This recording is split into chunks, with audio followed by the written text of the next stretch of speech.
नमस्कार दोस्तों, spoken Hindi classes में आप सबका हार्दिक स्वागत है। స్పోకెన్ హిందీ క్లాసులందరికీ మీ అందరికీ బాగా నేర్చుకుని బాగా పైకి వస్తూ చక్కగా మేడం మాట్లాడుతున్నాము, వచ్చేస్తుంది హిందీ వచ్చేస్తుంది అని చెప్పి చాలామంది కామెంట్స్ పెడుతున్నారు. ఐఎమ్ రియలీ హ్యాపీ, చాలా సంతోషంగా ఉంది. ఈరోజు స్పోకెన్ హిందీలో భాగంగా కొన్ని రకాలైన సెంటెన్స్ నేర్పిస్తాను. ఈ సెంటెన్స్ నేర్చుకుంటే కనుక మీకు హిందీ ఇంకా బాగా వస్తుంది.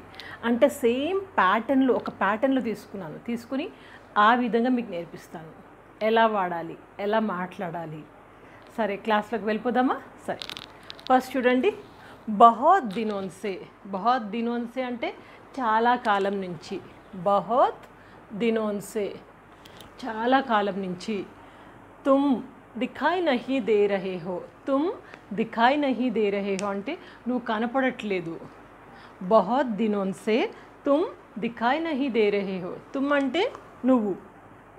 పెద్దవాళ్ళు అయితే రెస్పెక్ట్ఫుల్గా మనం ఆప్ అంటాము. తుమ్ అంటే ఫ్రెండ్స్ మధ్యలో నడుస్తుంది. జనరల్గా అయితే ఆప్ అని అంటాము. బహుత్ దినోన్ సే ఆప్ దిఖాయి నహీ దే రహే హో. చాలా కాలం నుంచి మీరు కనపడట్లేరు, ఇట్లా అంటాం మనం. బహుత్ దినోన్ సే ఆప్ దిఖాయి నహీ దే రహే హో. క్యా బాత్ హే, ఏంటి విశేషము, ఏమైంది. ఓకే, అంటే అప్పుడు మనము అక్కడి నుంచి ఆన్సర్ ఇవ్వచ్చు. కుచ్ నహీ కామ్ మే బహుత్ వ్యస్త, కామ్ బహుత్ థా, थोड़ा सा काम ज़्यादा होने से दिखाई नहीं दे रहे, इतना नొచ్చు. లేకపోతే कुछ नहीं, मैं तो बाहर आ रहा हूँ, बाहर घूम रहा हूँ, सब ठीक है, आप ही दिखाई नहीं दे रहे, మీరే కనపడట్లేరు. आप ही दिखाई नहीं दे रहे, मैं तो बाहर आ रहा हूँ, सब ठीक है. మన కన్వర్జేషన్ అట్లా తీసుకోవచ్చు. ఫస్ట్ మనం నేర్చుకునే సెంటెన్స్ ఏంటి? బహుత్ దినోన్ సే తుమ్ దిఖాయి నహీ దే రహే హో. నాతో పాటు అనండి, ఈజీగా ఉంటుంది మీకు. బహుత్ దినోన్ సే ఆప్ దిఖాయి నహీ దే రహే హో. చాలా రోజుల నుంచి మీరు కనపడట్లేరు. ఓకే, దానికి ఇప్పుడు చూడండి. ఇప్పుడు బహుత్ దినోన్ సే అన్నాం కదా, చాలా రోజుల నుంచి. ఇది చూడండి, కుచ్ దినోన్ సే. కుచ్ దినోన్ సే అంటే కొద్ది కాలంగా. ఓకే, కుచ్ దినోన్ సే మే అస్వస్థ థా. ఇదే తీసుకోండి ఫస్ట్. కుచ్ దినోన్ సే మే అస్వస్థ థా అంటే కొద్ది రోజులుగా నాకు ఒంట్లో బాగాలేకుండా. అస్వస్థ అంటే అస్వస్థతతో ఉండే, ఒంట్లో బాగాలేకుండే అంటారు కదా, అదే. కుచ్ దినోన్ సే మే అస్వస్థ థా. లేకపోతే కుచ్ దినోన్ సే మే పరేషాన్ థా. పరేషాన్ థా అంటే కష్టాలలో ఉండే. కొద్ది రోజులుగా నేను కష్టాల్లో ఉండే, కొద్ది రోజులుగా నేను అస్వస్థతతో ఉండే. అస్వస్థ్ సేమ్ మీనింగ్ కలుస్తున్నాయి కదా. కుచ్ దినోన్ సే మే పరేషాన్ థా, కొద్ది రోజులుగా నేను పరేషాన్ ఉండే అంటే కష్టాల్లో ఉండే. కొద్ది రోజులుగా నేను అస్వస్థత అంటే ఒంట్లో బాగాలేకుండా. ఐసా హే క్యా, ఐసా హువా తా క్యా, ఐసా బతాయే నహీ. దానికి మీరు కన్వర్జేషన్ ఇంకా కంటిన్యూ చేస్తున్నారు. ఐసా హువా తా క్యా అంటే అట్లా అయిందా. బతాయే నహీ చెప్పలేదే. ముझे बताना था, నాకు చెప్పాల్సింది. ఇలా కన్వర్జేషన్. ఓకే, ఇంకొకటి చూడండి. కుచ్ దినోన్ సే वो बहुत व्यस्त है. కుచ్ దినోన్స్ అంటే కొద్ది రోజులుగా. ఓ అంటే ఆయన. ఓ బహుత్ వ్యస్త్ హే. వ్యస్త్ అంటే బిజీగా ఉండడం, అసలు తీరిక లేనంత బిజీగా ఉన్నా నేను అని చెప్తాం కదా, దానికి వ్యస్త్ అంటాం. వ్యస్త్ హిందీలో. ఓకే, కుచ్ దినోన్ సే ఓ బహుత్ వ్యస్త్ హే. కొద్ది రోజులుగా అతను చాలా బిజీగా ఉన్నాడు. హే అన్నాం కదా, హే అంటే ఉన్నాడు, వ్యస్త్ తా అంటే ఉండే. ఓకే, సో కుచ్ దినోన్ సే ఓ బహుత్ వ్యస్త్ హే, చాలా బిజీగా ఉన్నాడు అతను. ఓకే, దానికి మనం కంటిన్యూషన్గా ఎలా తీసుకోవచ్చు అంటే కుచ్ దినోన్ సే ఓ వ్యస్త్ హే, క్యా కామ్ హే, క్యూ ఇత్నా వ్యస్త్ హే, క్యూ ఇత్నా వ్యస్త్ హే, ఎందుకు అంత బిజీగా ఉన్నాడు, ఏం పని ఉంది. ముझे नहीं पता, నాకు తెలీదు.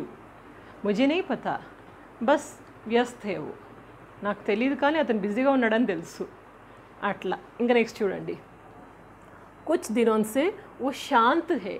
శాంత్ అంటే గమ్మున ఉన్నాడు, మాట్లాడట్లేదు, సైలెంట్గా ఉన్నాడు అని చెప్పి నీకు శాంత్. మనం తెలుగులో కూడా అంటాం. కొద్ది రోజులు అతను చాలా శాంతంగా ఉన్నాడు అంటాం కదా, అదే. కుచ్ దినోన్ సే ఓ శాంత్ హే, ఇదొకటి. లేకపోతే కుచ్ దినోన్ సే ఓ ఖామోష్ హే. ఖామోష్ అని కూడా వచ్చు. ఖామోష్ అంటే అస్సలు మాట్లాడకుండా గమ్మున ఉండడం. శాంత్ అన్న ఖామోష్ అన్న ఒకటే, కాకపోతే మీకు 2 వర్డ్స్ నేర్పిస్తున్నాను. మన తెలుగులో కూడా పర్యాయ పదాలు చాలా ఉన్నాయి కదా. ఇవి కూడా పర్యాయ పదాలే. ఓకే, కుచ్ దినోं से वो शांत है, कुछ दिनों से वो खामोश है, क्यों, क्या हुआ, ఎందుకు, ఏమైంది, క్యూ, క్యా హువా, ముझे नहीं पता, నాకు తెలీదు, పతా కర్లోనా, తెలుసుకోవచ్చు కదా, పతా కర్కే ముझे बताओ, తెలుసుకొని నాకు చెప్పు. ఓకే, ఇట్లా చెప్పొచ్చు.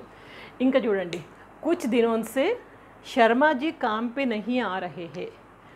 శర్మాజీ అంటే ఏదో ఒక పేరు తీసుకున్నాం, శర్మాజీ, కృష్ణాజీ, రాజుజీ, ఏదో పేరు తీసుకోండి మీరు. కుచ్ దినోं से శర్మాజీ క్యా హువా, కామ్ పే నహీ ఆ రహే హే. కామ్ అంటే పనికి, కామ్ పే నహీ ఆ రహే హే అంటే పనికి రావట్లేడు.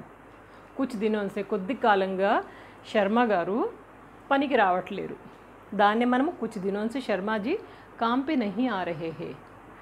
కుచ్ దినోं से वो खाना ठीक से नहीं खा रहे हैं అంటే కొద్ది రోజులుగా అతను భోజనం సరిగ్గా చేయట్లేడు. కుచ్ దినోं से वो ठीक से नहीं सो रहे हैं. కొద్ది రోజులుగా అతను సరిగ్గా పడుకోవట్లేడు. కుచ్ దినోं से वो बाहर जाना बंद कर दिया. కొద్ది రోజులుగా అతను బయటకు వెళ్ళడం మానేశాడు.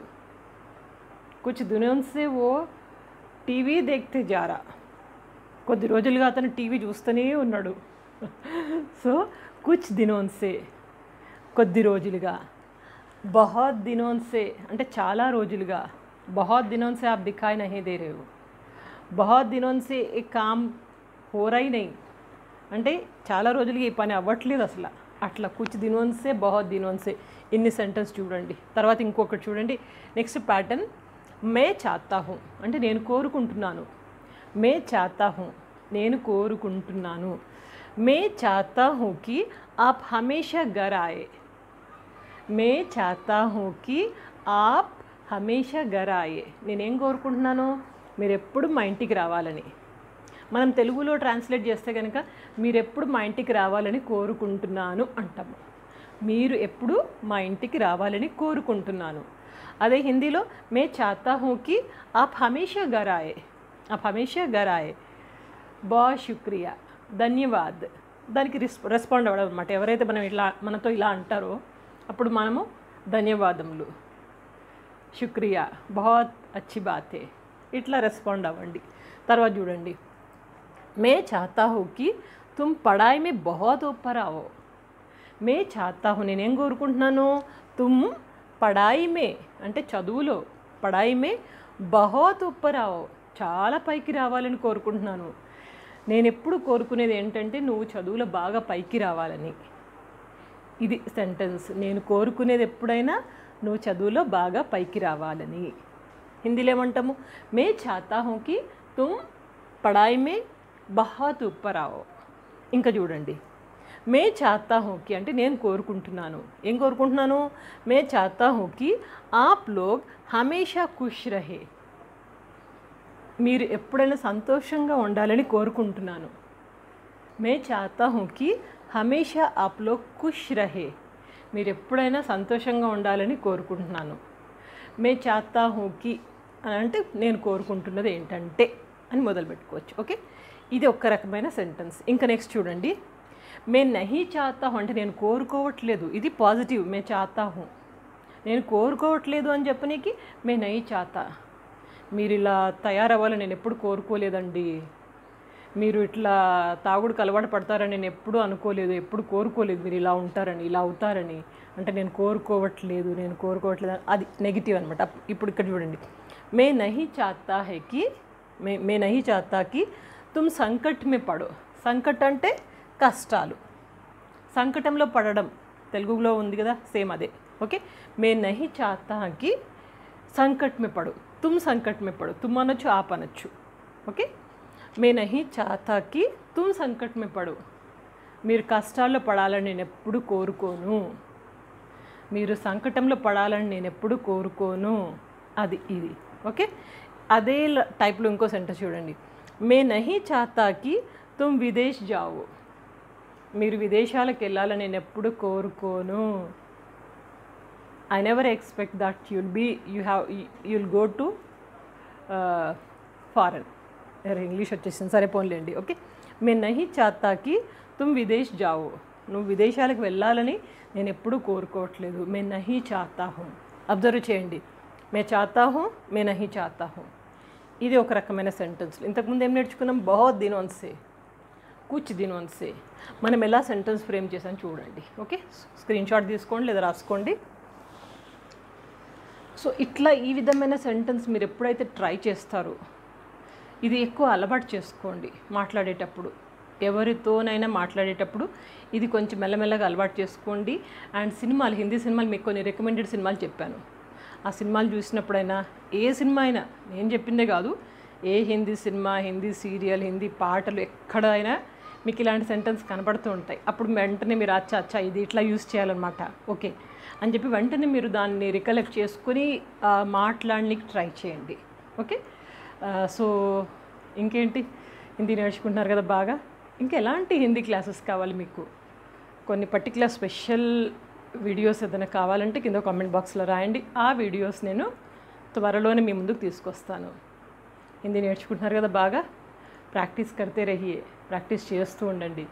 జిత్నా బాత్ కరేంగే, జిత్నా బాత్ కర్నే కి కోషిష్ కరేంగే ఉత్నా జల్దీ హిందీ ఆ జాయేగి ఆప్కో. మీరు ఎంత మాట్లాడాలని ట్రై చేస్తారో అంత త్వరగా మీకు హిందీ వచ్చేస్తుంది. సో ఇది నమ్మండి, प्रैक्टिस करते रहिए. हमेशा की तरह आप क्या करेंगे, मुस्कुराते रहिए, अपना ध्यान रखिए, stay safe, always be happy. Good luck.